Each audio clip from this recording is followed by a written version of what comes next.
આજના સમયમાં જ્યાં અનેક બાળકો મૂળભૂત શૈક્ષણિક સાધનોથી પણ વંચિત રહે છે, ત્યાં છોટાઉદેપુરના મોટી સડલી ગામમાંથી માનવતાને સલામ કરાવે એવા સમાચાર સામે આવ્યા છે। વડોદરાના સેવાભાવી દાતાશ્રીઓએ 135 આદિવાસી વિદ્યાર્થીઓના ચહેરા પર ખુશીની સ્મિત ફેલાવી છે। શું છે સમગ્ર ઘટના, જોઈએ આ ખાસ અહેવાલ।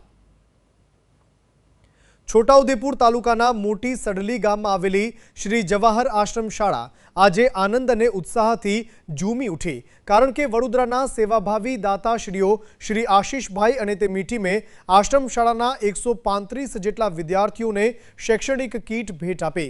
કીટમાં અભ્યાસ માટે જરૂરી પુસ્તકો, notebook, pen, pencil, slate, colour box, ચિત્રપોથી, ફૂટપટ્ટી સહિતની અનેક શૈક્ષણિક સામગ્રીનો સમાવેશ કરવામાં આવ્યો હતો। આ સેવા પાછળનો હેતુ માત્ર કીટ આપવાનો નહોતો, પરંતુ આદિવાસી બાળકોને શિક્ષણની મુખ્ય ધારામાં લાવી તેમના ભવિષ્યને ઉજ્જવળ બનાવવાનો હતો। દાતાશ્રીઓ શ્રી આશીષભાઈ, શ્રી બ્રહ્માનંદભાઈ, શ્રી દીપકભાઈ, શ્રી અમિતભાઈ અને શ્રી અર્જુનભાઈએ બાળકો સાથે સમય વિતાવ્યો, તેમને પ્રોત્સાહિત કર્યા અને પોતાના હાથે કચોરી, વેફર્સ, આઈસ્ક્રીમ અને બિસ્કિટનો નાસ્તો પણ પીરસ્યો। ખાસ વાત એ રહી કે જે વિદ્યાર્થીઓ તે દિવસે શાળામાં હાજર નહોતા, તેમના માટે પણ શૈક્ષણિક કીટ અલગથી તૈયાર રાખવામાં આવી, જેથી એક પણ બાળક આ સહાયથી વંચિત ન રહે।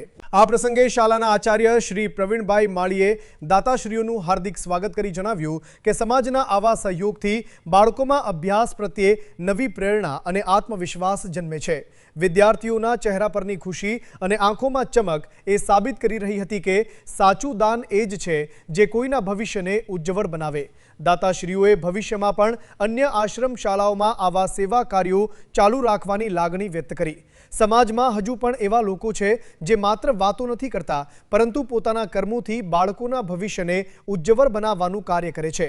આવા સેવાભાવી દાતાશ્રીઓને પ્રકોપ ન્યૂઝ તરફથી સલામ। રિપોર્ટ નટવરભાઈ પરમાર, પ્રકોપ ન્યૂઝ, છોટાઉદેપુર।